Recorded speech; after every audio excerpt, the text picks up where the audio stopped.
خلصنا الالجبر. دلوقتي عايزين نبدا في الجيومتري. عندنا اول كونسبت في الجيومتري هو الكونجرنس. عايزين نتعرف على المينينج بتاع الكونجرنس كويس، ونبدا بعد كده نشتغل على هاو تو بروف ان انا عندي تو تريانجل ار كونجرنت. يلا بينا نبدا.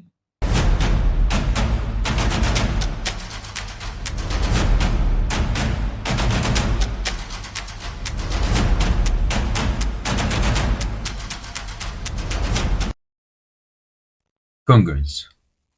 يلا بينا نفهم يعني ايه congruence. تعالوا نتفق ان لو انا عندي حاجتين ممكن اقول عليهم congruent او congruence، معنى كده ان الحاجتين دول identical، يعني فيهم نفس التفاصيل زي بعض بالظبط. طب احنا بالنسبه لنا الجيومتري بتتقسم لحاجتين، ممكن يكون عندي شويه sides او ممكن line segment يعني، او ممكن يكون عندي شويه angles. نقدر نقول على two line segment ان هما congruent زي اللي هنا دول AB و CD. اقدر اقول عليهم congruent امتى؟ لو هما الاتنين عندهم نفس اللينس. لو ده مثلا 5 سنتيمتر وده 5 سنتيمتر، ساعتها اقدر اقول على الاتنين دول ان هما congruent. يبقى اقدر اقول عليهم congruent اللي هما الاتنين equal اللينس. اوكي. طب لو عندي تو انجل، امتى اقدر اقول عليهم congruent؟ لو هما الاتنين equal in measure. يعني ايه equal in measure؟ يعني لو ده مثلا 30 degree يبقى ده كمان 30 degree. ما يهمنيش بقى اذا كان اللينس بتاع السايد ده اطول من التاني، ما يهمنيش بقى اذا كان ده شكله اصغر من التاني، ما يهمنيش ده باص رايت ده باص ليفت، مش فارق معايا. المهم تو انجل congruent امتى؟ لما يكون هما الاتنين equal in measure. طب تو سايد امتى يكونوا كونجرنت؟ لو هما الاثنين ايكوال لينس. ما يهمنيش بقى اذا كانوا بارل انترسكت وكل واحد باص في ناحيه، مش فارق معايا، المهم ان هما ايكوال اللينس. طب حلو، لو احنا جمعنا السايد دي او خلينا في كذا سايد جنب بعض وعملوا لي شويه انجلز، هيعملوا لي ايه؟ هيكونوا لي حاجه اسمها البوليجون، صح كده؟ بوليجونز اشكال زي الاشكال اللي قدامي دي. ممكن امتى اقول على التو بوليجون ان هما كونجرنت؟ والله يا مستر البوليجون العادي اللي في الدنيا بيتكون من شويه سايدز وشويه انجلز. لو انا لقيت ان السايدز بتاع التو بوليجون ايكوال بعض والانجلز ايكوال بعض، يبقى اقدر اقول على البوليجون ده ان هو كونجرنت. واحده واحده بس نفهم الكلام ده. يعني ايه اقول على التو بوليجون ان هم كونجرنت؟ لازم يكون الكورسبوندينج سايدز ار ايكوال. يعني ايه كورسبوندينج سايدز ار ايكوال؟ يعني السايد اللي هنا ده ايكوال للسايد اللي هنا ده، والسايد اللي هنا ده ايكوال للسايد اللي هنا ده، سايد ايكوال سايد، والسايد ده كمان ايكوال السايد ده كمان. نروح بقى الانجلز، الاقي ان الانجل اف ايكوال الانجل بي، انجل سي ايكوال انجل جي، انجل اتش ايكوال انجل دي، انجل اي ايكوال انجل اي. مش بقول خالص ان الفور انجلز اللي هنا كلهم ايكوال بعض والفور انجلز هنا ايكوال بعض، لا لا لا، في انجل هنا ايكوال انجل هنا وانجل هنا ايكوال انجل هنا.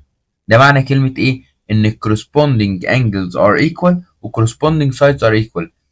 في انجل هنا ايكوال للانجل اللي قصادها الناحية التانية، السايد هنا ايكوال للسايد اللي قصاده الناحية التانية. ساعتها لو كل السايدز دي ايكوال للكورسبوندينج بتاعتها الناحيه التانيه والانجلز هنا ايكوال للكورسبوندينج بتاعتها الناحيه التانيه، اقدر اقول على التو بوليجون ان هما كونجرنت. بنكتبها ازاي بقى فكره ان التو بوليجون ار كونجرنت؟ هل بنكتبها انجلش؟ لا، احنا بنحب نكتبها بطريقتنا، بنحط ساين معينه. شايف الساين اللي هنا دي اللي هي عباره عن ايه؟ عباره عن شرطتين كده وشرطه عامله موجه كده. العلامه دي بنقول عليها كونجرنت، هي شبه الايكوال بس عليها علامه موجه كده من فوق. دي معناها ايه؟ congruent، معناها ان التو بوليجون دول ار congruent. ونركز في الترتيب عشان بيفرق معايا. مكتوب لك ايه؟ ان البوليجون A B C D congruent مع البوليجون E F G H. ليه يا مستر يفرق مع الترتيب؟ ما انت لو بصيت على انجل A هتلاقي ان انجل A ايكوال لانجل مين؟ F. انجل C ايكوال لانجل مين؟ G. طب السايد سي دي ايكوال للسايد مين؟ جي اتش. طب السايد اف جي ايكوال لمين؟ بي سي. ده كله عن طريق ايه؟ عن طريق الترتيب بس بتاعهم، عن طريق بس ان انا ابص على التو نيم بتاع التو بوليجونز، صح كده؟ مش لازم ابص على الرسمه، الرسمه ساعات ممكن تدوخني، ممكن الرسمه تكون ملفوفه شويه. اوكي. طب احنا مش هنتكلم كتير قوي على البوليجونز، انا يهمني بوليجون معين بعينه اللي هو مين؟ اللي هو التريانجل. مين بقى هو التريانجل؟ التريانجل هو في الاخر بوليجون، بس بيتكون من كام سايد؟ التريانجل هو بوليجون بيتكون من 3 سايد. يعني نرسم تريانجل كده ونتكلم عنه شويه. لو عندنا مثلا التريانجل او بالشكل ده، سوري يعني الخط مايل شويتين، اوكي. لو بتكلم على التريانجل اي بي سي، والله التريانجل اي بي سي دوت عباره عن ايه؟ عباره عن تريانجل عنده كام سايد؟ عنده 3 سايد اللي هم مين؟ اي بي، اي سي، وبي سي. دول ال 3 سايد بتوعنا. وعندي كمان 3 انجل اللي هم مين؟ انجل اي، وانجل بي، وانجل سي. ازاي اقول ان انا عندي 2 تريانجل ار congruent؟ لو عندي تريانجل تاني خالص اسمه ايه؟ اكس، اكس وواي زد. امتى اقول على التو تريانجل دول ان هم congruent؟ والله لو لقيت ان اتش سايد في التريانجل الاولاني في سايد في التريانجل الاولاني ايكوال لسايد في التريانجل التاني، وسايد في التريانجل الاولاني ايكوال لسايد تاني في التريانجل التاني، وسايد تالت في التريانجل الاولاني ايكوال للسايد التالت في التريانجل التاني، والانجلز هنا ايكوال انجلز هنا. لو لقيت ان السكس ايتمز بتوع التريانجل الاولاني ايكوال للسكس ايتمز بتوع التريانجل التاني، ساعتها اقدر اقول على التو تريانجل اللي هم ايه؟ كونجرنت. اقدر اقول على التو تريانجل اللي هم ايه؟ كونجرنت. لو انا لقيت ان مثلا الاي بي ايكوال لسايد في التريانجل التاني، والاي سي ايكوال لسايد في التريانجل التاني، والبي سي ايكوال لسايد في التريانجل التاني، وانجل ايكوال لانجل هنا في التريانجل التاني، والانجل بي ايكوال لانجل في التريانجل التاني، والسي ايكوال لانجل في التريانجل التاني، اقدر اقول على التو تريانجل اللي هم ايه؟ كونجرنت. لو لقيت 6 ايتمز هنا ايكوال 6 ايتمز ايه؟ هنا. ده معنى كلمه ان كونجرنت. لما اقول على التو تريانجل ان هم كونجرنت يبقى التو تريانجل دول ايدنتيكال. 3 سايد اللي هنا ايكوال 3 سايد اللي هنا، 3 انجلز اللي هنا ايكوال 3 انجلز ايه؟ اللي هنا. اوكي ماشي. تعال ناخد كويستشن خفيف كده، نبدا نفك بيه الدنيا ونفهم المينينج بتاع الكونجرنت اكتر. اوكي. هو هنا في كويستشن نمبر 4 بيقول لي ايه؟ بيقول لي ان triangle BCD is image of triangle BAD by reflection in BD. يعني باختصار كده ان البي دي عباره عن مرايه عكست التريانجل الاولاني اللي هو بي سي دي، اللي هو اللي على الرايت دي، اللي على الرايت، خلاه نفس التريانجل اللي على الليفت اللي هو A B A D. اوكي. معنى ان دول ايمج لبعض، معنى كده على طول ايه؟ ان التريانجل بي سي دي بنفس الترتيب بتاعه كونجرنت لمين؟ للتريانجل بي اي دي. ده الميننج بتاع كلمه ايمج، ان هما الاثنين صوره لبعض، معنى كده ان الاثنين ايه؟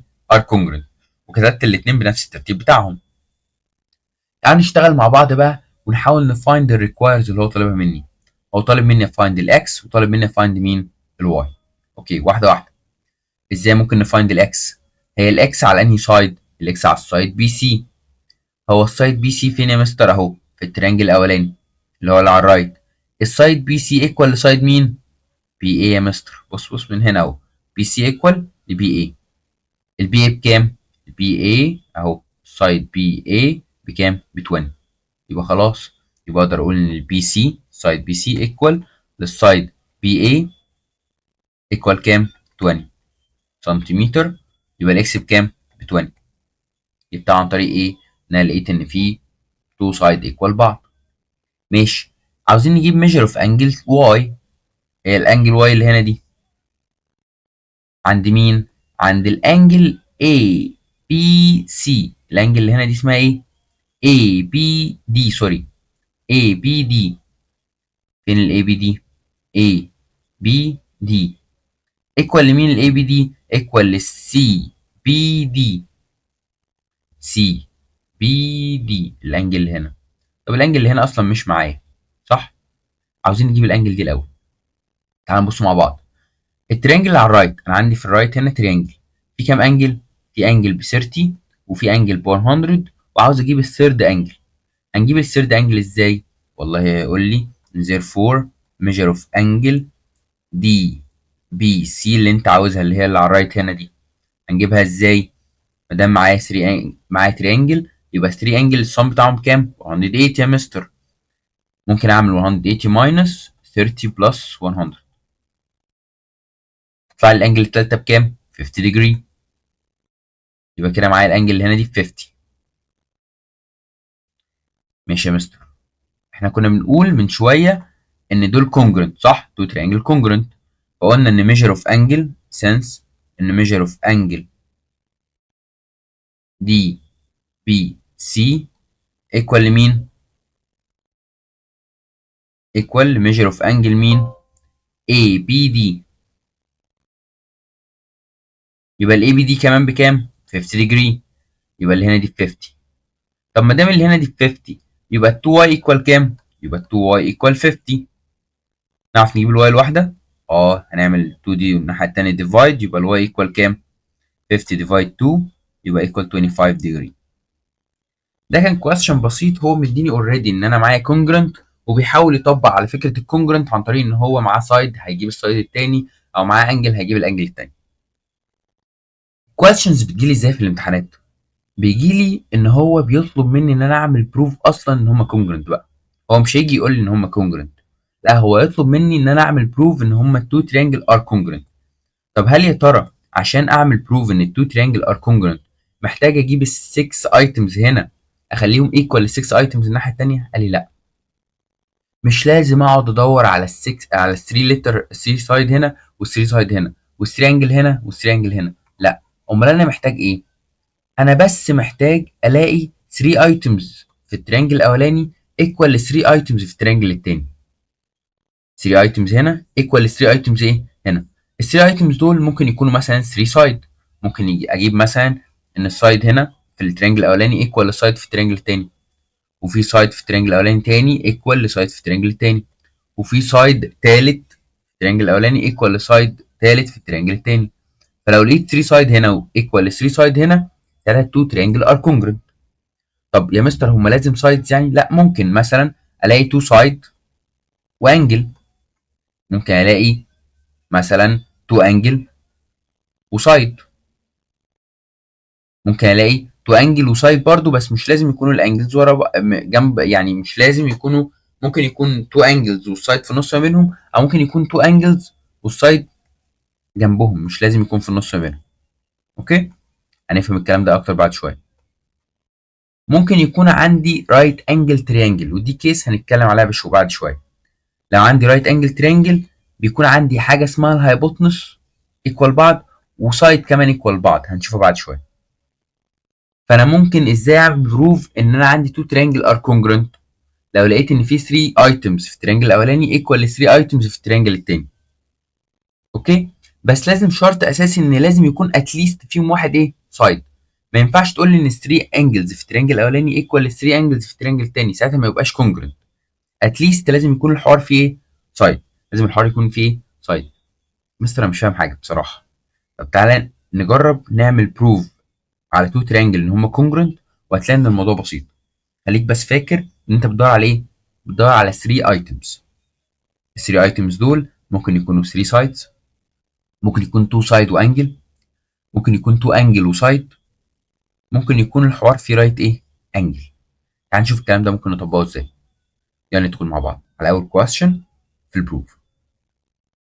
انا مطلوب هني الكويستشن هنا مديني 2 تريانجل، واحد على الرايت اهو واحد على الليفت، ومطلوب مني ان انا اعمل بروف ان التو تريانجل ADB كونجرنت مع التريانجل ADC. التريانجل اللي على الرايت ده اللي على الليفت دوت عاوز ابروف ان هو كونجرنت للتريانجل اللي على الرايت. اوكي، يلا بينا نبدا. هنتفاهم مع بعض ان احنا عشان نبروف ان التو تريانجل ار كونجرنت محتاج ايه؟ محتاج 3 ايتمز ايكوال بعض.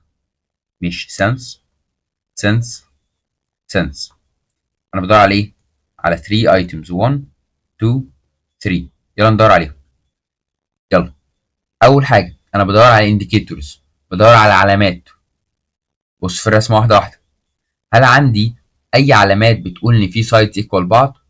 اه يا مستر، في علامه هنا شرطه اهي، في شرطه هنا. الشرطه دي معناها ايه؟ معناها ان السايد AC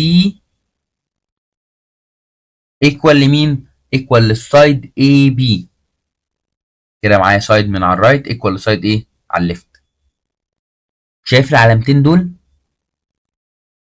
العلامتين دول معناهم ان السايد من اول السي لحد الدي، السايد دي سي ده ايكوال للسايد مين؟ ايكوال للسايد بي دي. يبقى السايد سي دي ايكوال للسايد مين؟ بي دي. كده ايتم كمان، كده معايا سايد ايكوال سايد وانذر سايد ايكوال سايد. ماشي حلو. طب واحده واحده. هل معاك اي انديكيتورز تاني؟ انت خلاص الحمد لله استعملت 2 انديكيتورز، ان انت معاك علامتين اهم بيقولوا ان السايدز دول ايكوال بعض، وعلامتين كمان تحت هم بيقولوا ان السايدز دول ايكوال ايه بعض. ماشي، دور كمان. هل في انجلز ايكوال بعض؟ هل في ستارز مثلا بتقول ان مثلا في ستار هنا مثلا وهنا تقول ان التو انجل دول ايكوال بعض؟ لا والله مفيش. هل مثلا عندك انجلز ايكوال؟ تعرف اي علامات على الانجلز، اي ارقام على الانجلز؟ يا مستر في انجل هنا بي ب 63. طب هل ايكوال لحد الناحيه الثانيه؟ هل في 63 الناحيه الثانيه؟ لا مفيش. طب ماشي، تعال نبص على التو تريانجل. هما التو تريانجل كان اسمهم ايه؟ اي دي بي، والتريانجل التاني اي دي سي. طب هل عندي ليترز اتكررت؟ اه يا مستر، هنا في اي دي وهنا في اي دي. ايه ده؟ معنى كان السايد اي دي ده، السايد اي دي موجود في التو تريانجل. فين هو السايد اي دي ده يا مستر؟ السايد اي دي اللي في النص ده، ده نفس السايد موجود في التريانجل اللي على الرايت وموجود في التريانجل اللي على الليفت. يعني ممكن استعمله ككومن سايد. يعني ايه بقى كومن سايد؟ كومن سايد هو سايد شغال في التو تريانجل، عنده شغلانتين.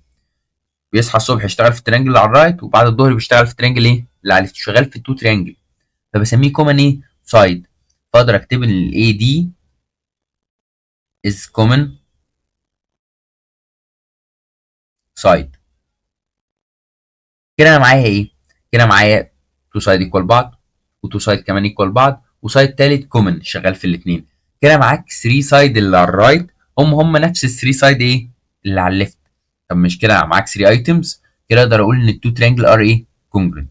يبقى انت عشان تبروف ان هم كونجرنت مش لازم تلاقي كل ال 3 سايد هنا وال 3 سايد هنا والتريانجل هنا والتريانجل هنا. لا، كفايه 3 ايه ايتمز. احنا لقينا 3 ايتمز اللي هم السايدز، نقدر نقول بعد كده ان التو تريانجل ايه ار كونجرنت. يبقى therefore تريانجل، بص هكتبها زي ما هي بالظبط، زي ما هي مكتوبه هنا بالظبط. تريانجل اي دي بي كونجرنت، علامه الكونجرنت اهي، ثلاث شرط اهي. كونجرنت لمين؟ للتريانجل اي دي سي. طب واحده واحده، هو انت استخدمت ايه عشان تبروف ان هم كونجرنت؟ والله استخدمت هنا سايد، وهنا استخدمت سايد، وهنا استخدمت سايد. يبقى انت استخدمت انهي كيس في الكونجرنت؟ انت استخدمت السايد سايد سايد. ما دام استخدمت 3 سايدز يبقى تكتب له في الكيسز ايه سايد سايد سايد. انا استخدمت سايد سايد سايد. اوكي ماشي. طب هو طالب مني انجل بعد كده، بعد ما خلاص عملت بروف ان هم كونجرنت، خلاص او ريكواير، طالب مني الانجل دي اي سي. ماشي، الدي اي سي اللي هي الانجل اللي فوق هنا دي، دي اي سي، الانجل اللي هنا دي اجيبها ازاي؟ الانجل دي المفروض تكون ايكوال للانجل اللي جنبها دي. انا ولا معايا دي ولا معايا دي. ماشي، ممكن نجيبها ازاي؟ ممكن واحد يقول لي ان انت عندك التريانجل ده كله الكبير اسمه اي بي سي، شايفه؟ ما دام البي ب 63 يبقى السي بكام؟ 63. يبقى therefore measure of angle C equal measure of angle B equal كام؟ 63 degree. فدي كمان ب 63. طب والتريانجل كله المفروض يكون بكام؟ اللي هو الاي بي سي المفروض ب 180.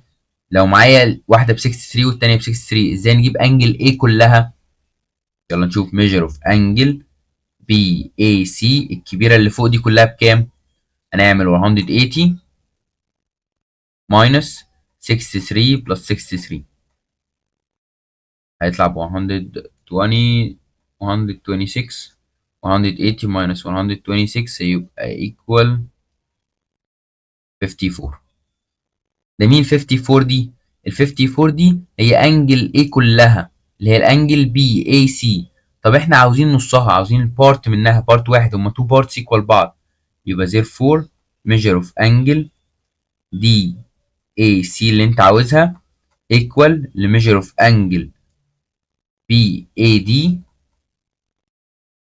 وكل واحدة منهم equal ايه؟ كل واحدة منهم equal half ال 54، نص ال 54. يبقى equal كام؟ 27 degree. اوكي؟ يبقى احنا عملنا ايه؟ انا يهمني قوي الجزء الاولاني، انا ازاي عملت بروف ان التو تريانجل ار كونجرنت؟ والله دورت على 3 ايتمز في التريانجل الاولاني ايكوال ل 3 ايتمز في التريانجل التاني، لقيت انديكيتورز على السايدز ان في علامه على السايد ده والسايد ده، فلقيت ان التو سايد دول ايكوال بعض. ولقيت علامات تانية على السايد ده والسايد ده، لقيت ان هم ايكوال بعض. وبصيت على اسم التريانجل لقيت ان في هنا كومن ليترز، فالكومن ليترز دي قالت لي ان في الاي دي ده سايد موجود في التو تريانجل، فقلت ان هو كومن سايد. اوكي، فكده معايا 3 سايد، فاقدر اقول ان التو تريانجل ار ايه كونجرنت.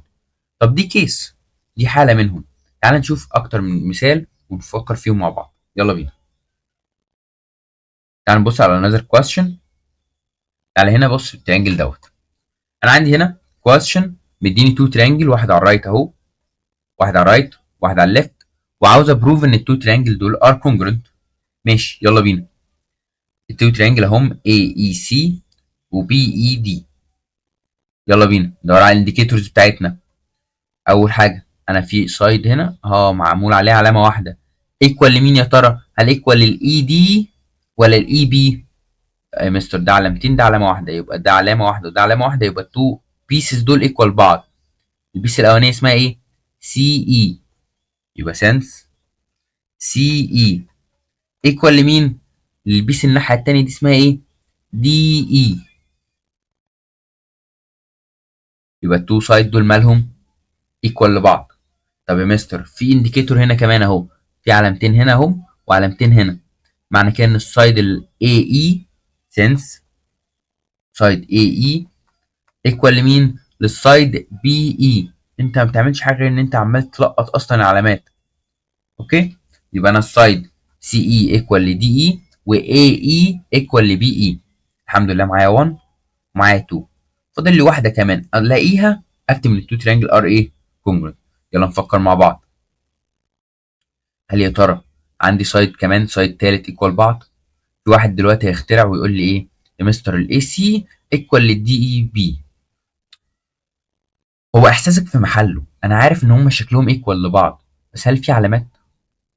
هناك كان عامل علامات اهو، عامل علامات. هنا في علامات؟ لا مفيش علامات يا مستر، مفيش اي علامات بتقول ان التو سايد دول ايكوال لبعض.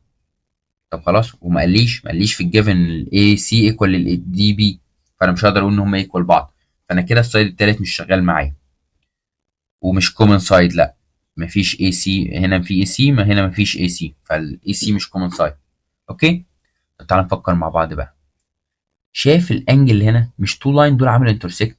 في لاين هنا اي بي عمل انترسكت مع مين؟ مع السي دي، عملوا انترسكت هنا. اوكي، فلما تو لاين بيعملوا انترسكت، بيعملوا لي ايه؟ بيعملوا ان التو انجل اللي هنا دول ايكوال بعض فيرتيكالي اوبوزيت انجل، التو انجل اللي فوق دول برضه ايكوال بعض فيرتيكالي اوبوزيت ايه انجل. يلا نبص عليها في الرسم بتاعتنا.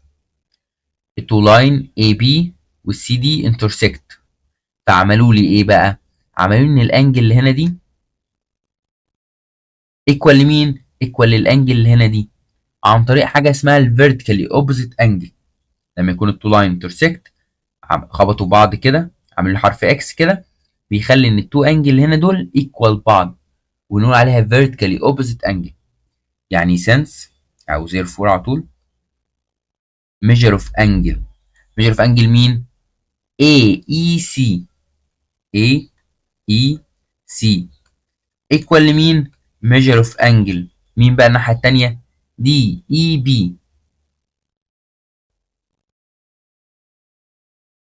equal بعض ليه؟ عشان هما الاتنين vertically opposite angle. دي نمبر 3. كده انت معاك two side equal side وside equal side وانجل equal angle. عندك side وside وانجل. طب تعالى نفكر مع بعض كده، نقدر نقول ايه؟ ما دام معايا 3 ايتمز يبقى اقدر اقول ان التو تريانجل ار ايه كونجرنت. يبقى therefore ان التريانجل AEC كونجرنت للتريانجل مين؟ BED. خلاص، محتاج بس اكتب الكيس. هو انا استخدمت ايه عشان ابروف ان هما كونجرنت؟ تعال نبص واحده واحده. انا عندي تريانجل اهو، ده التريانجل الاولاني اللي على الليفت، استخدمت سايد وبعد كده في انجل قابلتك وبعد كده في سايد قبل، يعني بالراحه كده انت استخدمت سايد بعد كده قابلك انجل بعد كده قابلك ايه؟ سايد، يبقى اسمها سايد انجل سايد اللي هي SAS. سايد انجل سايد. انا كده بكتب الطريقه، بكتب بس انا استخدمت ايه؟ استخدمت تو سايد وانجل. هل بكتبهم بشكل عشوائي باي ترتيب؟ لا، انا بركز كده بالراحه. انا استخدمت ايه؟ التريانجل اهو لف معايا. الاول استخدمت سايد، بعد كده قابلتني انجل في النص ما بينهم، بعد كده استخدمت سايد. يبقى سايد انجل سايد. كده انا خلصت الريكواير الاولاني وعملت بروف ان التو تريانجل ار كونجرنت. دلوقتي طالب مني ايه؟ طالب مني ان انا بروف ان الاي سي بارل مع البي دي. واحده واحده بقى. عاوزين نفتكر مع بعض ازاي ممكن نعمل بروف ان انا عندي تو لاين بارل، وعاوز يبروف ان الاي سي ده بارل مع مين؟ مع البي دي اللي هنا ده. عشان ابروف ان انا عندي تو لاين بارل محتاج الاقي ايه؟ باختصار كده محتاج الاقي حرف زد او اف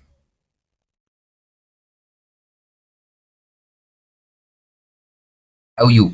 صح كده؟ خلينا نركز حاليا دلوقتي مع الزد والاف. اوكي؟ زد اللي هو كان ايه؟ كان alternate، والاف اللي هو كان corresponding. والله لو لقيت تو انجل عاملين حرف زد مع بعض وهما الاثنين ايكوال بعض، يبقى هما الاثنين عاملين لي تو لاينز ايه؟ بارل. هيشكلوا لي تو لاينز ايه؟ بارل. طب انت هل عندك هنا انجلز ايكوال بعض؟ والله انت عندك تو تريانجل ار كونجرنت.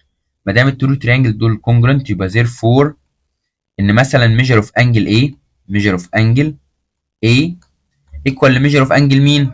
B. صح كده؟ فين انجل A؟ انجل A اهي. ايكوال لميجر اوف انجل مين؟ ايكوال لميجر اوف انجل B اهي. طب واحده واحده. الانجل A والانجل B دول بص كده عاملين حرف ايه مع بعض؟ بص على العلامات دي. بص بص بص. حرف ايه ده؟ حرف زد بس مقلوب شويه. ده حرف زد مقلوب شويه. حرف زد مقلوب نايم شويه. بص عامل كده. تو انجل اهي. ادي البي وادي الاي. صح كده؟ طب تو انجل عاملين مع بعض حرف زد، هما الاثنين عاملين ايه؟ alternate مع بعض. alternate. ما دام هما الاثنين عاملين alternate مع بعض وهما الاثنين ايكوال بعض، يبقى therefore ايه؟ ان التو سايد اللي عاملين حرف الزد دول مالهم؟ بارل. يبقى therefore ان الاي سي بارل مع مين؟ مع الدي بي. بس كده. كده انت عملت بروف ان هما بارل. عن طريق ايه؟ ان انت لقيت ان عندك تو سايد alternating وايكوال. تو انجل alternate وايكوال، يبقى التو سايد مالهم اللي بيشكلوا الالترنيت دولت بارل مع بعض. ماشي. تعال نبص على كيس تانية من البروف بتاع الكونجرنت. يلا بينا نشوف الكويستشن ده مديني ايه. ده مش كيس جديدة شوية بس في فكرة مختلفة. طالب مني ايه؟ طالب مني عاوز اعمل بروف ان التريانجل OAB كونجرنت للتريانجل OCD. يلا بينا. بدور على 3 ايتمز يكونوا كونجرنت مع بعض، ايكوال مع بعض. يلا بينا. يلا. وقف. ممكن توقف الفيديو هنا وتحاول تحله بايدك. المسألة دي سهلة. اوكي. يلا نفكر مع بعض. مستر في شرط هنا وشرط هنا. يبقى الاي بي ايكوال لمين؟ للسي دي. ادي كده واحد. شرطتين اهم. شرطتين اهم. يبقى السايد بي او ايكوال للسايد مين؟ دي او او او دي مش فارقه. اوكي ماشي يا مستر. في ثلاث شرط هنا وثلاث شرط هنا. ثلاث شرط دول على السايد مين؟ اي او ايكوال لمين؟ للسي او. ايه ده؟ طب انت الحمد لله دي المساله خلصت. انت معاك 3 ايتمز هم. سايد وسايد وسايد. دلوقتي تقدر تعمل بروف ايه؟ يبقى زير فور ان التريانجل الاولاني اسمه ايه؟ واكتبها زي ما هي مكتوبه بالظبط. كوبي بيست. او اي بي كونجرنت للتريانجل مين؟ او سي دي. خلصت المساله. استخدمت ايه عشان تبروف ان هم كونجرنت؟ سايد وسايد وسايد. اسهل واحده في الدنيا. الثلاث علامات موجودين قدام عينك. بس خلصت المساله. طب خلاص دي استخدمنا اول واحده. اتمنى انك تكون حليتها قبلي وصح. عايزين نجيب الانجل AOC. AOC اللي هي الانجل اللي فوق دي. طب واحده واحده. انت عندك السي او دي الانجل اللي هنا بكام؟ 34. طب الاو سي دي الاو الاو سي دي ايكوال الانجل مين؟ او اي بي. او ثواني. هي سي او دي. لحظه واحده احنا قلناها غلط. هي انجل مين الاولانيه؟ سي او دي. سي او دي ايكوال لمين؟ ل اي او بي. اي او بي اللي هي اللي هنا دي بكام؟ 34 زيها. تعالوا نكتبها. therefore measure of angle اللي احنا اللي هي اللي على الليفت دي اسمها ايه؟ AOP equal measure of angle COD equal كام؟ 34. يبقى دي 34 ودي 34. طب مش ده كله ستريت لاين؟ لو في واحدة هنا ب 34 واحدة هنا ب 34 نعرف نجيب التالتة اللي فوق دي. ومش كلهم بكام؟ كلهم ب 180 يا مستر، ده ستريت لاين. يبقى كل الانجلز اللي فوق دي ب 180. يبقى therefore الانجل اللي انت عاوز اسمها ايه؟ measure of angle AOC equal 180 degree minus مين؟ minus 34 plus 34 equal كام؟ دول ب 68 68 يبقى هيكون معايا 100 112 degree. يبقى اللي فوق ده بكام؟ 112 دي كده. احنا خلصنا الكويستشن ده. ركز بس، اهم حاجه تكون عارف تفرق، عارف تكتب اسم الانجل، عارف تكتب السايدز. الموضوع بيبقى صعب جدا لو لسه في حد في بريب 2 ومش عارف الانجلز بتتكتب ازاي، او لما اقول مثلا انجل AOC هو مش عارف فين ال AOC، ومش عارف يعني ايه انجل AOC اصلا فين مكانها في الرسمه. اوكي، فالحاجات دي هتبقى محتاج تركيز منك اكتر من كده. اوكي، وهتبقى محتاج شغل كتير منك على ما توصل للمرحله دي. ديو ماشي، يلا نكمل. عندي كويستشن هنا، يلا نبدا نحل فيه. انا عندي هنا ايه؟ انا عندي هنا قال لي ان الاي طالب مني ان انا اعمل بروف ان التريانجل ACB اللي هو اللي على الليفت كونجرنت للتريانجل ACD اللي هو اللي على الرايت. ماشي، عاوز ابروف ان التو تريانجل دول ار كونجرنت. ماشي، يلا بينا على هنا ابدا ادور على الانديكيتورز بتاعتي. يلا سنس، انا عندي يا مستر علامتين هنا وعلامتين هنا. علامتين دول بيقولوا ان السايد AB ايكوال للسايد مين؟ AD. الحمد لله كده معانا واحده خلصت.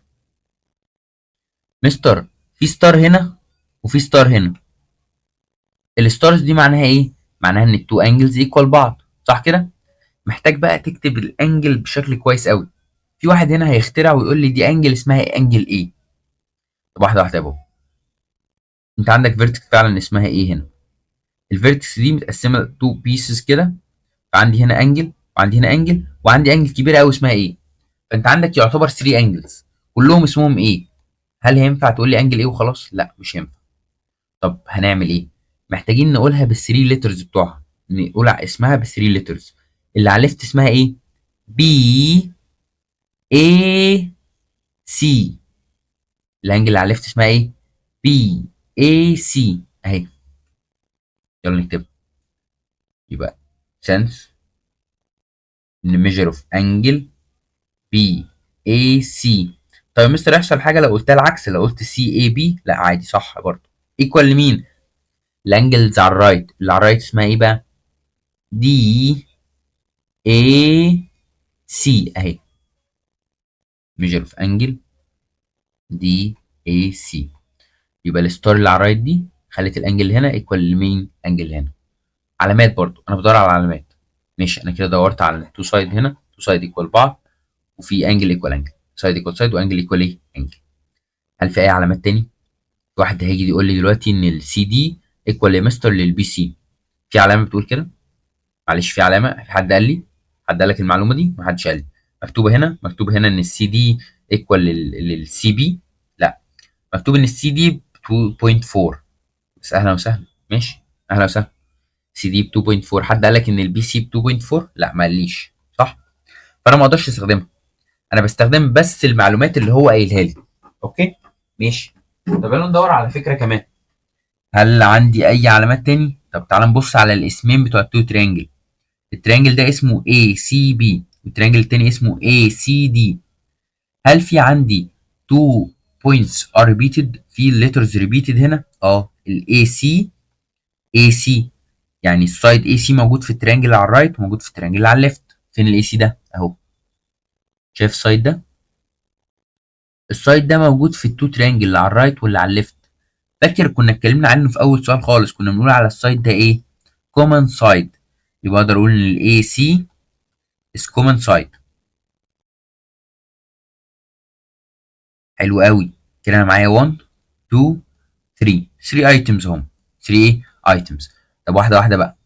انا كده هقول ان التو تريانجل ار كونجرنت، يبقى therefore ان التريانجل، وهكتبها بنفس الترتيب بتاعها اللي هو كاتبه ال A C B كونجرنت للتريانجل مين؟ A C D. فاضل لك بس تكتب لي انت استخدمت انهي كيس عشان تبروف ان هم كونجرنت. انا كده كده عارف ان انا استخدمت سايد اهو، وهنا استخدمت انجل، وهنا استخدمت سايد. فاضل لي بس اعرف الترتيب بتاعهم. تعال نمسك تريانجل منهم. تريانجل اهو.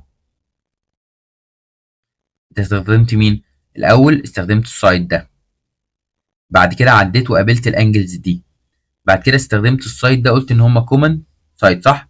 انت استخدمت سايد بعد كده انجل بعد كده سايد، يبقى سايد انجل سايد. دي الكيس اللي انا استخدمتها. اوكي ماشي. بعد كده طالب مني اعمل ايه؟ طالب مني ابقى find the perimeter of polygon A B C D. فين البوليجون ده؟ A B C D.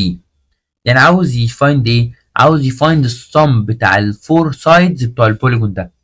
عاوز يجيب السايد اللي هنا، عاوز يجيب السايد ده والسايد ده، ويبقى عنده الفور سايد فيعملهم بلس بعض. كده جبنا البريمتر. ماشي. هو زير فور الاي دي. الاي دي ايكوال لمين؟ الاي دي يا مستر ايكوال للاي بي، يبقى ايكوال كام؟ 3.6. طب البي سي ايكوال لمين؟ ايكوال للسي دي، ايكوال كام؟ 2.4. طب ماشي، يبقى البريمتر ايكوال ايه؟ البريمتر ايكوال الفور سايد بلس بعض 3.6 بلس 2.4 بلس 3.6 بلس 2.4 هيكون ايكوال كام؟ هيكون ايكوال 12 سنتيمتر. اوكي تعال نشوف another question. بس عاوزك انت بقى توقف وايه وتحاول تحل لوحدك. تعالى بس نروح له. اسرع شويه. يلا بينا. ممكن تحاول انت توقف وتحاول تحل الكويستشن ده لوحدك. يلا. اوكي ماشي. يلا بينا. اتمنى تكون عرفت توصل لحاجات حلوه.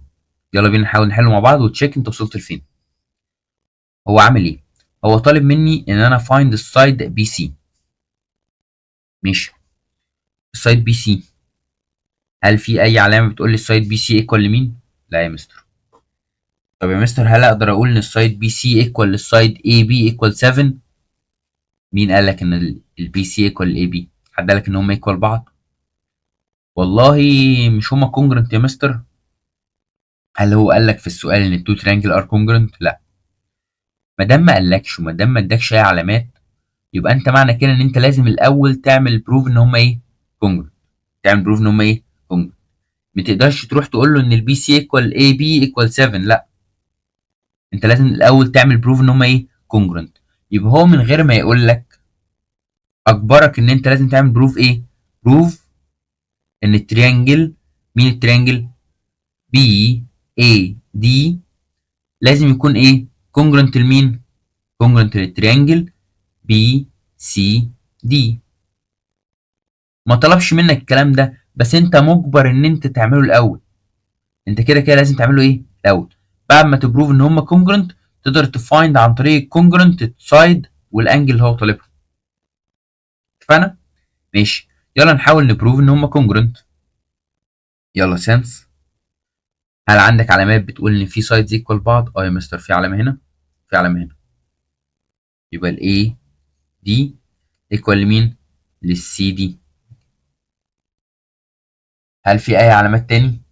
مستر انا عندي هنا التريانجل ده في سايد اسمه بي دي، وهنا في سايد اسمه بي دي. فمعنى كده ان البي دي ده اللي في النص، دايما لما بيكون في سايد في النص بين تو تريانجل ده بيكون اسمه ايه؟ كومن سايد. يبقى سنس ان البي دي is common side. ماشي. كده الحمد لله معايا 2 ايتمز 1 وادي 2. انا محتاج ايتم كمان. هل في اي حاجات تاني؟ في اي علامات تاني؟ احنا خدنا 2 سايد الحمد لله. هل السايد التالت ده ايكوال السايد التالت ده؟ لا ما قاليش اي علامات. هو قال لي ان في واحد منهم ب 7. اهلا وسهلا، ما استفدتش منه بحاجه. طب نبدا ندور على الانجلز. انا والله عندي انجل واحده فوق ب 40، تحت في 2 انجل، واحده ب 30 وواحده ب 100. هل فيها علامه تقول لي ان مثلا السي ايكوال للايه؟ لا، ما اعرفش الايه بكام. هل في علامه تقول لي ان السيرت اللي تحت دي زي زيها سيرتي فوق؟ مفيش كلام، مفيش حاجه بتقول كده. هل الفورتي اللي فوق دي ايكوال لفورتي اللي تحت؟ مفيش فورتي تحت اصلا، انا ما اعرفش اللي تحت دي بكام. هل اقدر اجيب اللي تحت دي بكام؟ يلا نفكر مع بعض. هو التريانجل اللي تحت ده اللي هو بي سي دي في كام انجل تعرفها؟ في 2 انجل. هل اقدر اجيب الانجل الثالثه؟ والله يا مستر انا عارف ان التريانجل في اي تريانجل في الدنيا الصم بتاع الانتيريور انجلز ب 180، فاقدر اجيب الانجل الثالثه. يبقى therefore measure of angle اللي انت عاوزها اللي تحت اسمها ايه؟ بي دي سي. الانجل اللي هنا دي اسمها بي دي سي اهي. equal ايه؟ equal 180 minus 30 plus 110. تطلع بكام على الكالكليتر؟ تطلع ب 40 degree. بس ايه ده؟ يعني الانجل دي في 40 والانجل اللي فوق بكام؟ 40. يبقى هما الاثنين ايكوال بعض. يبقى سنس ان ميجر اوف انجل بي دي سي ايكوال لمين فوق؟ ايكوال ال 40 اللي فوق دي اسمها ايه؟ اي دي بي. ميجر اوف انجل اي دي بي. كده معاك ايه؟ انجل ايكوال انجل. كده معاك سايد وسايد وادي انجل. يلا نكتب ان هما كونجرنت. يبقى زير فور ان التو تريانجل، التريانجل الاولاني اسمه ايه؟ بي اي دي كونجرنت للتريانجل مين؟ بي سي دي. دي انهي كيس من الكونجرنت بقى؟ واحده واحده. يعني نمسك تريانجل منهم. انت الاول استخدمت سايد، بعد كده قابلتك انجل هنا، بعد كده استخدمت سايد. يبقى انت استخدمت ايه؟ سايد انجل سايد. ماشي، خلصنا الجزء ده. نبدا بقى ندخل على الريكواير اللي هو طالبه مني. ريكواير بعد البروف، بعد ما عملت بروف ان هم تو تريانجل ار كونجرنت، ريكواير بقى سهل. البي سي. البي سي ايكوال لمين يا مستر؟ والله البي سي ايكوال للبي اي. ايكوال كام؟ البي اي ب 7 سنتيمتر. طب ماشي، انا عاوز الانجل دي اي بي. دي اي بي. دي اي بي هي الانجل ايه اللي فوق دي، شايفها؟ يبقى therefore measure of angle دي اي بي ايكوال لمين؟ ما هي باينه قوي يا مستر، ايكوال لانجل سي اللي تحت. measure of angle سي اللي تحت دي بكام؟ 110. كده انت جبت الريكوايرز بتاعتك خلاص. اوكي ماشي. تعال نبص على السؤال اللي بعده. يلا حاول تفصل كده وتركز معايا بقى عشان السؤال ده مهم برضه. يلا بينا. طالب هنا مني ان انا اعمل بروف ان التو تريانجل ار كونجرنت زي كل الكويستشنز اللي فاتت. يلا نبدا. سنس ابدا ادور على الانديكيتورز اللي عندي. مستر انا عندي علامتين هنا وعلامتين هنا، يبقى البي سي ايكوال لمين؟ ايكوال للاي سي. شكرا، كده عندي اول حاجه. مستر انا عندي علامتين هنا سهمين وهنا سهمين، هل معنى كده ان التو سايد دول ايكوال بعض؟ لا معلش، الاسهم مختلفه. الاسهم دي معناها ايه؟ معناها ان التو لاين دول بارل. معناها ان التو لاين دول ايه؟ بارل. تو لاين ار ايه؟ بارل. لاين اي بي بارل مع اللاين مين؟ دي سي.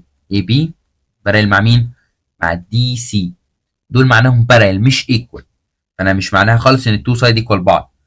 امال البارل ده يا مستر، علامه البارل دي هتعمل لي ايه؟ والله البارل ده ممكن يعمل لي alternate اللي هو حرف زد، او corresponding اللي هو حرف اف او يو. اوكي. يا ترى الاي بي والدي سي دول عاملين لك ايه مع بعض؟ عاملين حرف اف بس نايم كده على ظهره شويه، فخلى التو انجل اللي هنا دول اللي هي البي دي والسي اللي هنا دي ار ايه؟ ايكوال عن طريق corresponding. فالتو لاين البارال دولت عاملوا لك تو انجل corresponding ايكوال لبعض. مين هما بقى؟ الانجل اللي هنا والانجل ايه؟ اللي هنا. هنقولها ازاي بقى؟ واحده واحده. اقول له الاول سنس ان في بارل. مين هما البارل؟ اي بي بارل مع مين؟ مع السي دي او الدي سي. ما دام التو لاين دول بارل يبقى زير فور ان ميجر اوف انجل الاولانيه دي اسمها ايه؟ انجل بي ايكوال لميجر اوف انجل مين؟ اللي هنا دي اسمها ايه بقى؟ انا عندي هنا في سي وهنا في سي وهنا في سي، فاقولها دي سي اي. دي سي اي هما ايكوال بعض عن طريق مين؟ عن طريق كورسبوندنج. كورسبوندنج اوكي. حرف اف اللي هو ايه؟ كورسبوندنج. كده بقى الحمد لله بقى عندي انجل ايكوال ايه؟ انجل. طب يا مستر انا على فكره عندي انجل كمان، عندي تو لاينز كمان بارل. واحده واحده بقى، مين التو لاينز التانيين اللي بارل؟ انا عندي الاي سي بارل مع مين؟ مع الدي اي. تعال نرسمها واحده واحده بره كده. ادي الدي اي اهو، بارل مع مين؟ مع الاي سي، صح كده؟ عامل لك حرف اف كمان هنا اهو، صح كده؟ حرف اف اهو. يبقى الانجل اللي هنا دي ايكوال الانجل اللي هنا دي. يلا نكتبها واحده واحده. since ان الاي سي بارل مع مين؟ مع الدي اي. ما دام التو لاين دول بارل يبقى therefore measure of angle ACB اللي هنا equal ل measure of angle مين؟ equal ل measure of angle E. استخدمت ايه؟ حرف F اللي هو ايه؟ corresponding. كده انا معايا ايه؟ معايا side equal side وانجل equal angle، وادي كمان angle equal ايه؟ angle. كده الحمد لله معايا 3 items. الحمد لله المسألة خلصت. دي كانت رخمة شوية عشان استخدمنا البارل عشان نفايند ان في angles equal بعض. اقدر اقول ان therefore ان التريانجل ABC congruent للتريانجل مين؟ DCE. طب انا استخدمت ايه عشان اجيبهم؟ تعال نمسك تريانجل واحد منهم اهو، اللي هو اللي على الليفت دوت. استخدمت الاول انجل، في انجل هنا، وبعد كده استخدمت سايد عديت عليه، صح كده؟ السايد. بعد كده خبطت في انجل كمان، يبقى انت استخدمت انجل سايد انجل. انجل سايد ايه؟ انجل. ماشي، تعال نكمل مع بعض يلا.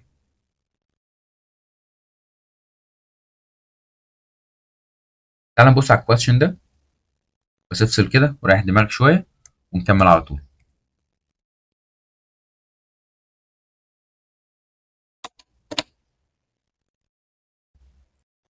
يلا بقى نكمل. احنا طولنا شويه بس الدرس معلش كبير وفيه افكار كتير واحنا حلينا مع بعض كتير. يلا نكمل. انا عندي هنا كويشن مختلف شويه، تعال نبص عليه. نظبط بس البورد شويه، مش عارف ليه راح فلت مننا. يلا بينا. طالب مني هنا ايه؟ طالب مني اعمل بروف ان التو تريانجل دول ار كونجرنت. ماشي، واحده واحده. انت هنا بس المختلف عندك ان انت عندك علامه جديده شويه متعود عليها بس اول مره تشوفها في الدرس ده. اللي هنا في ايه؟ رايت انجل. انت فاكر ان انا لما قلت لك الكيسز بتاعت الكونجرنت قلت لك في واحده كده خاصه بالرايت انجل، كان اسمها ايه؟ رايت انجل هايبوتنس سايد، قلت لك ار اتش اس. تعال نفهم مع بعض، تعال نتكلم شويه عن الرايت انجل. والله الرايت انجل ده هو تريانجل المميز فيه ان في انجل هنا رايت، انجل هنا ايه؟ رايت. رايت يعني ب 90 ديجري، صح كده؟ المميز في التريانجل اللي فيه رايت انجل ان في سايد قدامه كده كبير، شايفه؟ السايد اللي قدام الرايت انجل ده بسميه هايبوتنس. اوكي؟ فقال لك في الرايت انجل تريانجل انت بس محتاج تقول ان في عندك رايت هنا ورايت هنا، وان السايد الاوبوزيت للرايت هنا ايكوال للسايد الاوبوزيت للرايت هناك، اللي هو الهايبوتنس هنا ايكوال للهايبوتنس هناك. ويكون معاك كمان ايه؟ سايد في ايه؟ في الرايت انجل تريانجل. لو في سايد هنا ايكوال سايد هنا يبقى انت خلاص التو تريانجل ار ايه؟ كونجر. اوكي؟ ماشي. باختصار برضو انت برضو دورت على ايه؟ على 3 ايتمز بس بطريقه بس مختلفه. اوكي؟ ماشي. تبدا يلا ازاي هنعمل بروف ان هم كونجرنت؟ اول حاجه انا عندي تو رايت ايه؟ انجل. مين الانجل الاولانيه؟ اول حاجه since ان measure of angle C equal ل measure of angle D، وهما الاثنين ايه؟ رايت. هما الاثنين ب 90. خلاص الانجل سي والانجل دي هما الاثنين 90. تمام كده؟ يلا بقى ندور على سايدز ايكوال بعض. ماشي. مين السايدز اللي ايكوال بعض؟ عندي هنا، عندي السايد اي دي عليه علامة شرطة اهي، الشرطة دي. ومين تاني عليه على نفس الشرطة؟ البي سي. يبقى سنس ان الدي اي او الاي دي ايكوال لمين؟ ايكوال للبي سي. وفي شرطتين هنا على مين؟ على الاي بي كله. يبقى سنس ان الاي بي ايكوال لمين؟ ايكوال للاي بي اهي. بس خلاص كده مش عاوز حاجة تانية. معاك رايت انجل اهي. ومين السايد اللي قدام الرايت انجل؟ شايف رايت انجل اهي؟ مين السايد اللي قدام اهو؟ اي بي اهو، اللي هو ده. والتريانجل التاني رايت انجل اهي. من السايد اللي قدام رايت انجل اهو البي اي اهو رايت السايد ده، يبقى ده الهايبوتنس، وده السايد التالت. بس كده يبقى انت كده عملت بروف ان هما كونجرنت. يبقى therefore ان التريانجل الاولاني اسمه ايه؟ اي سي بي كونجرنت للتريانجل مين التاني؟ دي او بي دي اي.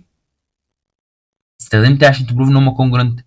الكيس دي بس انت استخدمت رايت انجل، بعد كده هايبوتنس، بعد كده ايه؟ سايد. دي بس المختلفه فيها ان انا عندي ايه؟ رايت انجل. انما هي في الاخر انت بتدور على 3 كيسز، بتدور على سوري على 3 elements يكونوا ايكوال ايه؟ لبعض. طب هو طالب منك ايه؟ طالب منك ان انت تفايند ايه؟ فايند الاكس. فين الاكس؟ واحده واحده بقى. الاكس اهي. الاكس على انجل مين؟ انجل A. ماشي. هي انجل A ايكوال انجل مين؟ ايكوال انجل B. فين البي؟ البي اهي. طب هي انجل B في التريانجل انهي تريانجل؟ في التريانجل E بي دي. التريانجل E بي دي عندي فيه تو انجل اللي هما مين؟ 90 و 55. اعرف اجيب الانجل التالتة. يبقى زي 4 ميجر اوف انجل E بي دي اللي انا عاوزها، اللي هي اللي تحت دي. اجيبها ازاي؟ 180 minus 90 plus 55. 90 و 55 اللي هي 145 يبقى equal 35. يبقى الانجل هنا دي ب 35. ماشي. هي measure of angle A اللي انا عاوزها اللي هي عليها الاكس دي equal لمين؟ equal لنفس الانجل اللي انا لسه جايبها اللي هي الاي بي دي. equal كام؟ 35 degree. بس كده يبقى الاكس ب 35. ماشي. تعالوا نبص على السؤال اللي بعده. تعالوا نتحرك يلا. سوري شوية.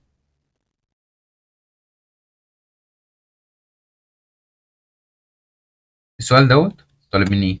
لحظة واحدة. السؤال ده هسيبه لكم عامة، مفيهوش حاجة جديدة. هو طالب مني ايه؟ طالب مني اعمل بروف ان التو تريانجل دول ار كونجرنت. واحدة واحدة اهو. اوكي. هسيب لك السؤال ده تحله. سؤال سهل وبسيط. عندك هتلاقي ان في انجل ايكوال انجل، وفي انجل كمان ايكوال انجل، وهتلاقي ان في سايد. مفيش علامات ان السايد دي ايكوال، بس لو ركزت هتلاقي ان في كومن سايد. حاول تدور عليه. فيبقى عندك انجل وبعدها انجل وبعدها سايد، فهتلاقي ان الكونجرنت بتاعك انجل انجل سايد. حاول تكتبها بنفسك وتحاول فيها. اوكي. تعال نبص على بعدها كده. تعال نبص على كويستشن زي ده، مختلف شويه وبيلخبط ناس كتير. مشكله الكويستشن ده في ايه؟ ان التو تريانجل مكعبرين بالشكل ده، في واحد مقلوب وواحد معدول كده، وحالتهم غريبه شويه. فانت عشان تحاول تفصلهم عن بعض، تعال نرسم التو تريانجل بره كده. مين التريانجل الاولاني؟ A B C. ومين التريانجل التاني؟ A D E. اوكي. يلا واحده واحده حاول تطلع البيانات من الرسمه. ال AB تعرف بكام؟ اه يا مستر ال AB اهو ب 3 سنتيمتر. ماشي.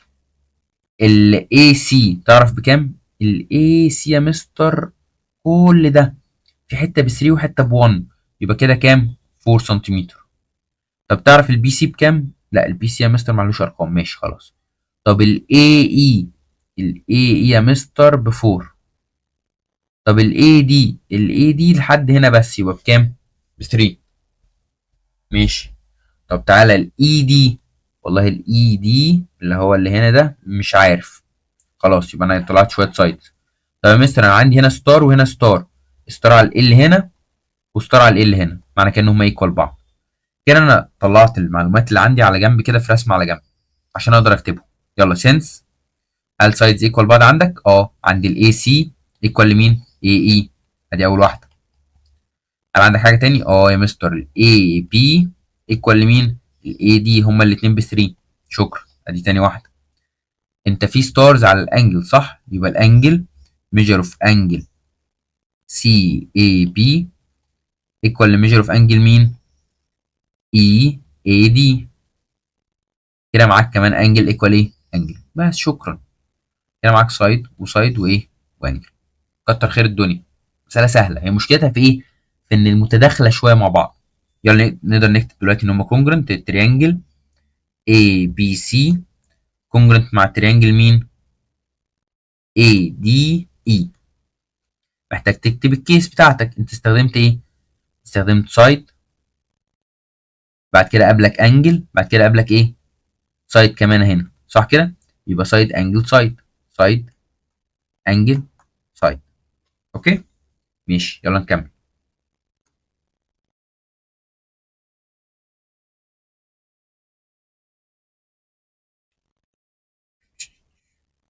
تعال نبص على كام question تشوز سريع ونبقى خلصنا الدرس بتاعنا. بس كده، يلا بينا. انا عندي هنا ايه؟ خلاص بقى ستوب. خلاص يا حاج، خلاص يا حاج، بالراحه، اقف علينا. تعال نحل السؤال ده الاول. بيقول لي ايه؟ بيقول لي if polygon EFGH image of polygon ABCD. احنا اتفقنا ان image معناها ان two polygon are congruent. اوكي، عاوزين نفايند الاكس وعاوزين نفايند الواي. يلا واحده واحده. هو انا عاوز افايند الاكس الاول. فين الاكس؟ اهي الاكس على البي سي.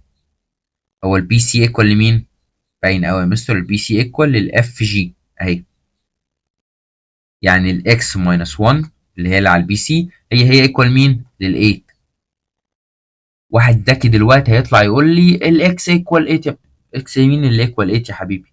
اكس مين اللي ايكوال 8؟ الاكس ماينس 1 ايكوال 8. ماينس 1 تروح الناحيه الثانيه بلس 1، يبقى الاكس بكام؟ ب 9. ماشي، تعال ندخل على الواي. الواي فين؟ عند الاي اف. الاي اف ايكوال مين؟ للاي بي. يبقى الواي بلس 1 بكام؟ ب 13. يبقى الواي لوحدها بكام؟ ب 12 يا مستر. خلاص الواي ب 12 والاكس بكام؟ ب 9. لو طلب منك الاكس بلس واي يبقى 9 بلس 12 اللي هي ايكوال كام؟ 21. ماشي، تعال نبص على السؤال اللي فوقيه.